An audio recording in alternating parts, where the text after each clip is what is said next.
नमस्कार, good morning India voice देख रहे हैं आप। मैं हूं आपके साथ रिया डंगवाल। बुलेटिन की शुरुआत करेंगे बड़ी खबर के साथ। सबसे पहले बात कर लेते हैं चुनाव से जुड़ी खबर की। मुख्यमंत्री योगी आदित्यनाथ आज लखीमपुर खीरी के दौरे पर रहेंगे। दोपहर 12:30 बजे के करीब लखीमपुर खीरी में मुख्यमंत्री योगी आदित्यनाथ जनसभा को संबोधित करेंगे।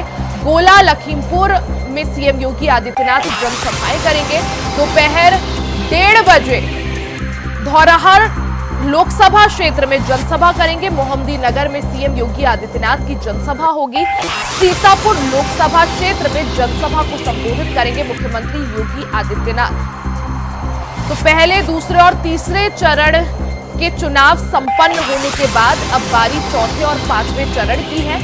ऐसे में पूरी तरह से तमाम राजनीतिक दल चौथे और पांचवें चरण में के चुनाव के लिए तैयारियों में जुट गए हैं। इसी कड़ी में मुख्यमंत्री योगी आदित्यनाथ आज लखीमपुर खीरी के दौरे पर रहेंगे। दोपहर 12:30 बजे के करीब लखीमपुर खीरी में मुख्यमंत्री योगी आदित्यनाथ जनसभा को संबोधित करेंगे और बीजेपी के प्रत्याशी और मौजूदा सांसद अजय मिश्र टेनी के पक्ष में माहौल बनाएंगे और जनता से उन्हें वोट करने की अपील करेंगे। साथ ही गोला लखीमपुर खीरी में भी मुख्यमंत्री योगी आदित्यनाथ की जनसभा होगी। दोपहर 1:30 बजे के करीब धौरहरा लोकसभा क्षेत्र में भी जनसभा करेंगे। मोहम्मदी नगर में सीएम योगी आदित्यनाथ की जनसभा होगी। सीतापुर लोकसभा क्षेत्र में जनसभा को संबोधित करेंगे मुख्यमंत्री योगी आदित्यनाथ। तो ये 3 जनसभाएं सीएम योगी की आज की आपको बता रहे हैं, जहां सबसे पहले लखीमपुर खीरी में आज प्रचार प्रसार करेंगे। लखीमपुर खीरी के बाद मुख्यमंत्री योगी आदित्यनाथ 1:30 बजे के करीब धौरहरा में जनसभा करेंगे और इसके बाद सीतापुर में जनसभा को संबोधित करेंगे। तो आज की अगर कार्यक्रम की बात करें तो मुख्यमंत्री योगी आदित्यनाथ चुनावी प्रचार प्रसार की शुरुआत लखीमपुर खीरी से करेंगे, जहां भारतीय जनता पार्टी के पक्ष में माहौल बनाएंगे। बीते दिन गृह मंत्री अमित शाह ने भी लखीमपुर खीरी में चुनावी जनसभा को संबोधित करा था। आज मुख्यमंत्री योगी आदित्यनाथ लखीमपुर खीरी में भारतीय जनता पार्टी के पक्ष में माहौल बनाएंगे। इसके बाद 1:30 बजे के करीब धौरहरा में जनसभा करेंगे और उसके बाद सीतापुर में। ज्यादा जानकारी के साथ रमन मिश्रा हमारे संवाददाता हमारे साथ जुड़ गए हैं। रमन, एक तरफ जहां पहले, दूसरे और तीसरे चरण का मतदान जो है संपन्न हो चुका है, अब बारी चौथे और पांचवें चरण की है और यही वजह है कि भारतीय जनता पार्टी समेत जो तमाम राजनीतिक दल है उनका फोकस अब चौथे और पांचवें चरण के मतदान पर है। ऐसे में आज मुख्यमंत्री योगी आदित्यनाथ चुनावी माहौल बनाएंगे। क्या कुछ उनका आज का कार्यक्रम है? के चुनाव के बाद भारतीय जनता पार्टी ने जो पूरी ताकत है उस चौथे चरण के लिए और पांचवें चरण के लिए झोंक दी है। चाहे प्रधानमंत्री नरेंद्र मोदी हो, गृह मंत्री अमित शाह और चाहे मुख्यमंत्री योगी आदित्यनाथ हो, सब ताबड़तोड़ चुनावी दौरे कर रहे हैं। एक दिन में लगभग कई लोकसभा सीटों पर जाके भाजपा का माहौल बना रहे हैं। आज मुख्यमंत्री योगी आदित्यनाथ की बात करें तो वह लगभग 12:30 बजे खीरी लोकसभा सीट से चुनाव लड़ रहे अजय मिश्रा टेनी के समर्थन में गोला में आयोजित रैली को संबोधित करेंगे और वहां पर भाजपा को जिताने का आह्वान करेंगे। और बात करें उसके बाद की तो खीरी के बाद में वह धौरहरा लोकसभा, जहां से रेखा वर्मा चुनाव लड़ रही हैं, वो वहां पर रेखा वर्मा के समर्थन में मोहम्मदी में आयोजित रैली जो है वो उसको संबोधित करेंगे और भाजपा को जिताने की वहां पे अपील करेंगे और वहां के जनता से जो भी काम किए हैं सरकार ने और जो भी वादे हैं, जो भी घोषणा पत्र में उसको जनता के बीच में बताएंगे और उसके बाद में वह सीतापुर लोकसभा में रैली को संबोधित करेंगे। रमन, जिस तरह से हमने देखा था बीते दिन गृह मंत्री अमित शाह ने भी लखीमपुर खीरी में जनसभा की थी, अजय मिश्र टेनी के पक्ष में माहौल बनाया था और वोट मांगे थे। साथ ही गृह मंत्री अमित शाह ने घोषणा भी की थी, उन्होंने एक संकेत दिया था कि अगर एक बार फिर से अजय मिश्र टेनी को जिताया जाता है, जनता उन्हें फिर से सांसद बनाती है तो बड़ी जिम्मेदारी दी जाएगी। आज वही फिर से माहौल बनाने के लिए मुख्यमंत्री योगी आदित्यनाथ पहुंच रहे हैं। साथ ही अखिलेश यादव का भी लखीमपुर खीरी में आज दौरा है। तो किस तरह से एक तरफ भारतीय जनता पार्टी, एक तरफ से समाजवादी पार्टी, कितना टक्कर का यह मुकाबला कि गृह मंत्री अमित शाह से लेकर मुख्यमंत्री योगी आदित्यनाथ या फिर अखिलेश यादव लखीमपुर खीरी में आज डटे हैं? बिल्कुल, एक दिन पहले गृह मंत्री अमित शाह ने लखीमपुर खीरी में रैली की थी और ये बड़ा बयान दिया था कि जनता से कहा था अगर आप अजय मिश्रा टेनी को जिताएंगे तो मैं उन्हें बड़ा आदमी बना दूंगा। और कहीं ना कहीं ये तय है कि जो जिससे अमित शाह चाहते हैं वो बड़ा आदमी खुद बन जाता है। और ऐसे में उनकी सीट के लिए पहले वो खुद आए, उसके बाद ये मुख्यमंत्री योगी आदित्यनाथ रैली कर रहे हैं, जिससे कहीं ना कहीं माना जा रहा है कि जो अजय मिश्रा टेनी है उनकी स्थिति संगठन में और बहुत ज्यादा मजबूत है। इसीलिए उनको जिताने के लिए बहुत ज्यादा भाजपा ने जोर आजमाइश की हुई है। इसका कारण ये भी है कि अजय मिश्रा टेनी को लेकर भाजपा विवादों में थी। ऐसे में वह अजय मिश्रा टेनी को भारी मतों से जिताकर अपने उस स्टैंड को सही साबित करना चाहती है जो उस समय पार्टी ने अजय मिश्रा टेनी के साथ में लिया था। बात करें अखिलेश यादव की, तो अखिलेश यादव भी आज खीरी, धोरारा और बहराइच और साथ में बहराइच में केसरगंज के प्रत्याशी के लिए भी रैली करेंगे। आज वो उनकी भी 3 रैलियां हैं और शुरुआत उनकी भी लखीमपुर खीरी, यानी कि मुख्यमंत्री योगी आदित्यनाथ और नेता प्रतिपक्ष अखिलेश यादव दोनों आज खीरी लोकसभा में रहेंगे। इसके कारण से खीरी का जो आज सियासी पारा है वो अपने आप में हाई रहने वाला है। रमन, एक तरफ भारतीय जनता पार्टी के तमाम दिग्गज, चाहे गृह मंत्री अमित शाह हो, जेपी नड्डा हो या फिर योगी आदित्यनाथ हो या फिर प्रधानमंत्री नरेंद्र मोदी, तमाम जो भी स्टार प्रचारक हैं वो उत्तर प्रदेश का महत्व समझते हुए यूपी में दौरे कर रहे हैं, चुनावी जनसभाएं कर रहे हैं। दूसरी तरफ समाजवादी पार्टी की बात करें तो फिर अखिलेश यादव ने चुनाव की प्रचार प्रसार की कमान अपने हाथों में ले रखी है। दूसरी तरफ प्रियंका गांधी ने भी बीते दिन जनसभा की। तो किस तरह से, किसके प्रचार प्रसार में कितना दम? बिल्कुल, जैसा कि जाहिर है कि दिल्ली का रास्ता उत्तर प्रदेश से ही होकर निकलता है कि उत्तर प्रदेश में 80 लोकसभा सीटें हैं, यानी कि कई प्रदेशों को मिला दिया जाए तो उत्तर प्रदेश से एक प्रदेश होता है। साथ में उत्तर प्रदेश जिस लिहाज से सेंटर में है या कई प्रदेशों की सियासत को प्रभावित भी करता है। ऐसे में 1/4 लोकसभा सीटों की जो राजनीति है उत्तर प्रदेश से होती है। और यही कारण है कि चाहे भारतीय जनता पार्टी की जो आला कमान हो, चाहे कांग्रेस का आला कमान हो, गांधी परिवार हो या फिर समाजवादी पार्टी, तो उत्तर प्रदेश की पार्टी, सब उत्तर प्रदेश में अपनी ताकत झोंकना चाहते हैं। और यही कारण है कि राहुल गांधी भी वायनाड में चुनाव लड़ने के बाद में उन्हें रायबरेली आना पड़ा। कहीं ना कहीं माना जा रहा था कि राहुल गांधी का मन नहीं है, लेकिन क्योंकि 2 चरण चुनाव होने के बाद में ही वायनाड में चुनाव हो गया था और चुनाव में माहौल बनाए रखना था, इसलिए राहुल गांधी रायबरेली लोकसभा सीट से चुनाव लड़ने आए ताकि कांग्रेस का जो यहाँ पर माहौल है वो गर्म रहे और कांग्रेस उत्तर प्रदेश की सियासत में एक्टिव रहे, जिसके चलते जो अगल बगल के प्रदेश है वहां भी कांग्रेस का बोलबाला जमा रहे। और ऐसे में जो गृह मंत्री अमित शाह हैं, चाहे प्रधानमंत्री नरेंद्र मोदी हैं, राष्ट्रीय अध्यक्ष जेपी नड्डा हैं, मुख्यमंत्री योगी आदित्यनाथ हैं, ये इन्होंने पहले से ही उत्तर प्रदेश में अपनी पूरी ताकत झोंक रखी है चुनाव से पहले, उसके बाद में आचार संहिता लगने के बाद से लेकर अब चरण वाइज चरण ये लोग अपनी जो तैयारी है वो बहुत कसी तैयारी इनकी है और उसके तहत ये कई प्लानिंग थ्रू काम करते हैं। और अब इनका एक चरण से पहले जो अंतिम बारी रैली करने जाते हैं उसमें अपनी पूरी ताकत झोंककर भाजपा को जिताने की रमन, 2019 में हमने देखा किस तरह से भारतीय जनता पार्टी को उत्तर प्रदेश की 80 सीटों में से 62 सीटें मिली थी और 2 बीजेपी के सहयोगी दल को मिली थी। अब क्या माना जाए, जो सीटें 2019 में भारतीय जनता पार्टी जहां पर कमल नहीं खिला पाई, अब की बार 2024 में वहां भी जोर शोर से तैयारियां चल रही है, कोशिश की जा रही है कि जो सीटें हार गए थे, नहीं जीत पाए थे 2019 में, वहां भी अब की बार कमल खिलाया जाए और 80 में से 80 के लक्ष्य को प्राप्त किया जाए। बिल्कुल, 2019 लोकसभा चुनाव में जिन 16 सीटों पर भाजपा को हार मिली थी उसको लेकर भाजपा, आरएसएस सब ने बाहरी रणनीति बनी थी और उसके तहत 5 सालों से काम हो रहा है। 5 सालों से जो सीटें भाजपा नहीं जीत पाई थी उस पर प्लानिंग के थ्रू कैसे उन सीटों को भाजपा के खाते में 2024 में लाया जाए, इसको लेकर इम्प्लीमेंट भी किया जा रहा था। और भाजपा का मानना दावा भी है कि इस बार वो 80 लोकसभा सीटें जीतेगी। हालांकि जो विपक्ष है उसका कहना है कि इस बार भाजपा को 80 की 80 लोकसभा सीटें हराएंगे। किसकी बात में, किसके दावे में कितना दम है ये नतीजे में साफ होगा, लेकिन अभी जो चुनावी माहौल है वो कहीं ना कहीं गर्म है। सीधी कौन बाजी मार रहा है और किसके हाथ से बाजी जा रही है ये तस्वीर अभी साफ होती नजर नहीं आ रही। बिल्कुल रमन, लोकसभा चुनाव को देखते हुए हलचल पूरी तरह से तेज है। आज जहां यूपी के मुखिया योगी आदित्यनाथ चुनावी माहौल बनाएंगे, बीजेपी के पक्ष में वोट की अपील करेंगे, 3 जगह के उनके दौरे हैं। वहीं सपा प्रमुख अखिलेश यादव भी चुनावी जनसभाओं में जुटे हुए हैं। अब किसके दावों में कितना दम है, ये देखने वाली बात है और ये वक्त बताएगा। बहुत बहुत शुक्रिया तमाम जानकारी के लिए।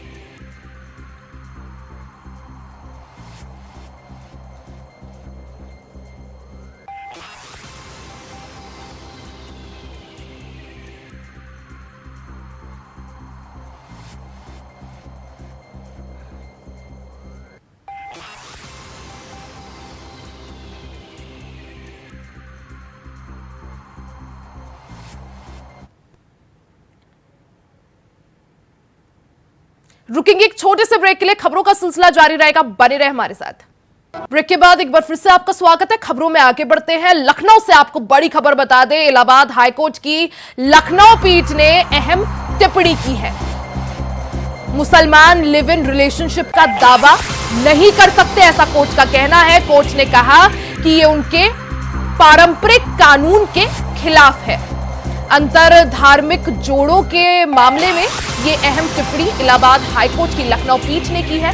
तो बड़ी खबर आपको बता दें जो सीधा राजधानी लखनऊ से आ रही है। इलाहाबाद हाईकोर्ट की लखनऊ पीठ ने लिव इन रिलेशनशिप को लेकर अहम टिप्पणी की है। कोर्ट ने कहा है कि मुसलमान लिव इन रिलेशनशिप का दावा नहीं कर सकते हैं। कोर्ट ने कहा है कि ये उनके पारंपरिक कानून के खिलाफ है। अंतर धार्मिक जोड़ों के मामले में ये टिप्पणी इलाहाबाद हाईकोर्ट की लखनऊ पीठ द्वारा की गई है। तो बड़ी खबर आपको लखनऊ से बता दें, इलाहाबाद हाईकोर्ट की लखनऊ पीठ ने लिव इन रिलेशनशिप को लेकर अहम टिप्पणी की है।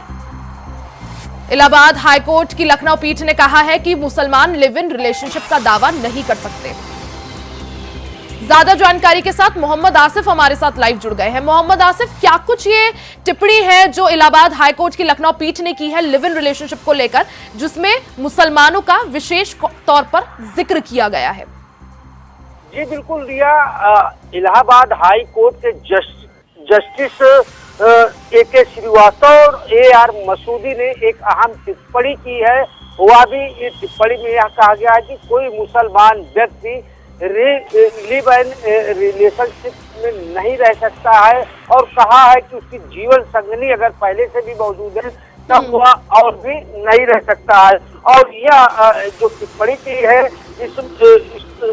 इसके बारे में पता चला है कि शादाब खान और स्नेहा देवी ने एक रिट दायर की थी जिसमें उन्होंने लिव इन रिलेशनशिप में रहने के साथ साथ सुरक्षा की मांग की थी। मामले की सुनवाई करते हुए हाई कोर्ट के जस्टिस ने टिप्पणी किया कि अगर मुस्लिम व्यक्ति है तो वह लिव इन रिलेशनशिप में नहीं रह सकता और साथ ही साथ यह भी टिप्पणी की है कि अगर उसकी जीवन संगनी है तब और भी वह नहीं रह सकता। तो यह लखनऊ पीठ की जो अहम टिप्पणी है अंतर धार्मिक जोड़े के मामले में यह काफी अहम है। और कोर्ट ने यह भी कहा कि इस्लाम धर्म को मानने वाला कोई मुसलमान व्यक्ति लिव इन रिलेशनशिप में नहीं रह सकता है। मोहम्मद आसिफ, किस मामले को लेकर हाईकोर्ट ने ये टिप्पणी की? जी बिल्कुल बता दूं कि मोहम्मद शादाब और स्नेहा देवी जो लिव इन रिलेशनशिप में रहना चाहते थे और उनके इस फैसले से जो उनके परिवारजन हैं काफी नाराज थे। इसको लेकर मोहम्मद शादाब ने हाई कोर्ट में एक याचिका दायर की कि उन्हें लिव इन रिलेशनशिप में रहने दिया जाए और साथ ही साथ उन्हें सुरक्षा मुहैया कराई जाए। पूरे मामले की सुनवाई करते हुए लखनऊ पीठ ने यह अहम आदेश सुनाया और टिप्पणी भी किया कि कोई भी मुसलमान व्यक्ति लिव इन रिलेशनशिप में नहीं रह सकता। यानी ये टिप्पणी अंतर धार्मिक जोड़ों के लिए विशेषकर की गई है? जी बिल्कुल लिया, जिस तरह से स्नेहा देवी और शादाब खान का मामला अंतर धार्मिक था और साथ ही साथ दो अलग अलग जातियों के थे शादाब खान स्नेहा देवी, तो दोनों ने मिलकर एक याचिका जो दायर की थी उसमें मामले की सुनवाई हुई और इस पर यह निष्कर्ष निकला कि जो मुसलमान व्यक्ति है वह लिव इन रिलेशनशिप में नहीं रह सकता। तो यह जिस तरह से या जो हाई कोर्ट का फैसला आया है, यह कहीं न कहीं सामाजिक कुरीतियों को दूर करने वाला भी है। जी ठीक है मोहम्मद आसिफ, बहुत बहुत शुक्रिया आपका तमाम जानकारी के लिए। नजर बनाए रखें।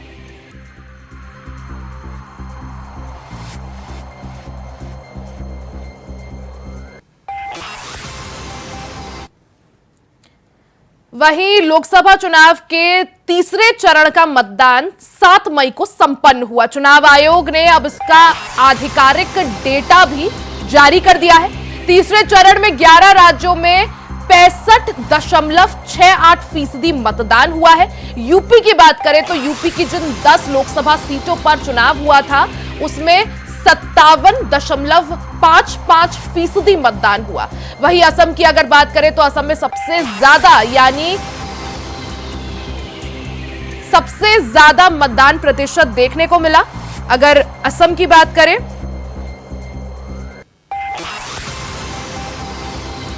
85% मतदान जो है वो असम में देखने को मिला। बिहार की बात करें तो बिहार में 60% के करीब मतदान देखने को मिला। वहीं छत्तीसगढ़ में 70% से ज्यादा मतदान देखने को मिला।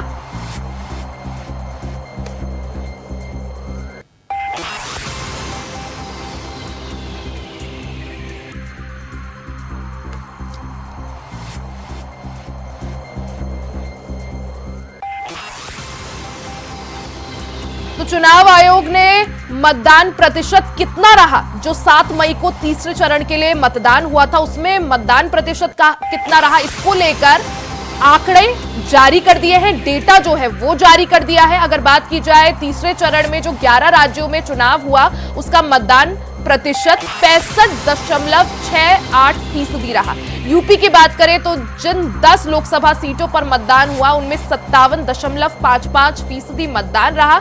असम की बात करें तो सबसे ज्यादा वोटिंग प्रतिशत असम में देखने को मिला 85.45%। बिहार की बात करें तो 60% के लगभग।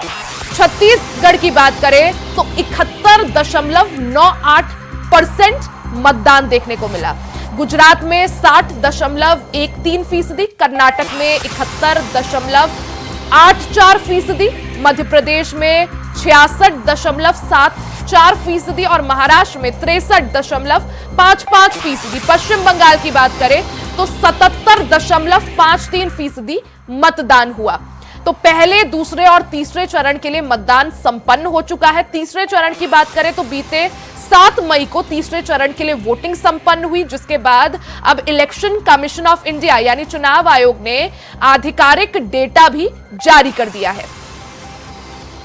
ज्यादा जानकारी के साथ अजीत कुमार हमारे साथ जुड़ गए हैं। अजीत, तीसरे चरण का जो चुनाव 7 मई को संपन्न हुआ उससे संबंधित चुनाव आयोग ने आधिकारिक डेटा जारी कर दिया है, जिसमें तीसरे चरण की अगर बात करें 11 राज्यों में 65.68% मतदान देखने को मिला।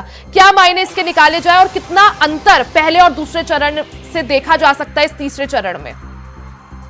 देखिए बिल्कुल रिया, अगर मैं बात करूं तो बीते 7 मई को लोकसभा चुनाव के तीसरे चरण का जो मतदान है वो संपन्न हुआ, जिसमें 11 राज्यों के 93 लोकसभा सीटों पर यह मतदान हुआ। और अगर हम बात करें तो चुनाव आयोग ने बीते कल यानी कि बुधवार को ही इसका जो डेटा है वो डेटा जारी किया, जिसमें अगर आधिकारिक तौर पर अगर हम बात करें तो लगभग 65.68% का जो मतदान प्रतिशत रहा है वो तीसरे चरण का मतदान रहा है, जिसमें असम जो है वो सबसे ज्यादा यानी कि लगभग 85% के करीब से सबसे ज्यादा वोटिंग प्रतिशत वाला जो तीसरे चरण में जो मतदान हुआ वो रहा।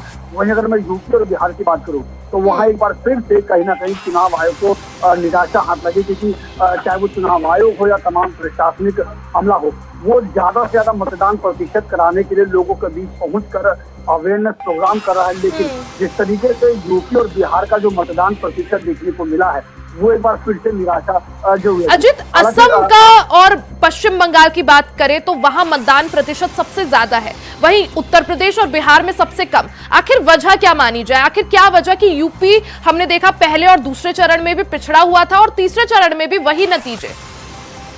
देखिए बिल्कुल यहाँ पर ये साफ तौर पर कहा जा सकता है कि चाहे हम पहले और दूसरे चरण की बात करें या फिर तीसरे चरण की, यूपी और बिहार एक वो राज्य देखने को मिला जहाँ मतदान प्रतिशत कम ही देखने को मिला है। ऐसे में जरूरत ये है कि अब जो भी प्रशासनिक अमला है, चाहे वो चुनाव आयोग की तरफ से हो या अन्य वहाँ के स्थानीय प्रशासन, चाहे डीएम स्तर की बात करें या फिर अन्य चुनाव आयोग की जो अन्य कमेटियां हैं उनकी हम बात करें, जरूरत है कि जमीन स्तर पर पहुंच करके लोगों को ज्यादा से ज्यादा मतदान कराने के लिए जागरूक कराया जाए, हर वो सुविधाएं मुहैया कराई जाए ताकि ज्यादा से ज्यादा लोग बढ़ चढ़ करके मतदान करने मतदान केंद्रों पर पहुंचे।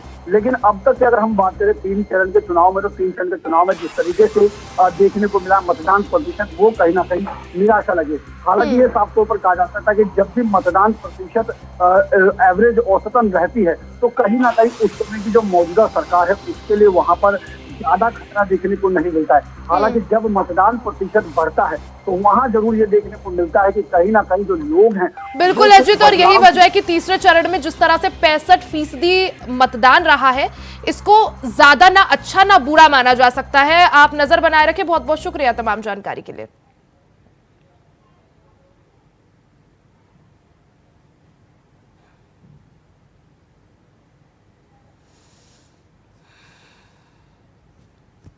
इसी के साथ इस बुलेटिन में फिलहाल के लिए सिर्फ इतना ही। खबरों का सिलसिला जारी रहेगा, बने रहे हमारे साथ।